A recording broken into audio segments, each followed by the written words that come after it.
Hey guys, welcome back. So in this video I'm going to show you how to set up GitHub Copilot in Z. Okay, so first what you are going to do is open up your Z on your computer. Alright, then what you are going to do is go here to the bottom left corner where you see this agent panel, or you can use shortcut Ctrl Shift and minus. Then it will open up something like that, basically the agent. Here at the top right on this agent window you will see toggle agent menu, so click on that and then go to the settings.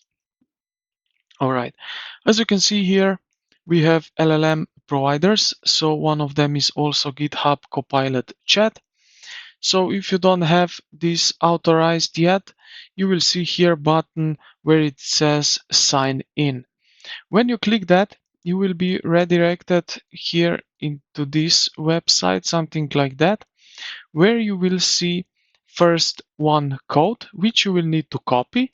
Then you will go next. You will need to paste in that code. So I think it's 6 or 8 figures. Then when you confirm, you will see something like that. And before that, you will also see that it says just connect your profile with Z. And after that, you will see congratulations, you are all set. And when you do that, you will see here authorized and that you can start new thread. And that's basically it. Now, as you can see it right here, I can use it. So we have here some GitHub Copilot chat. And yeah, I can also configure this one.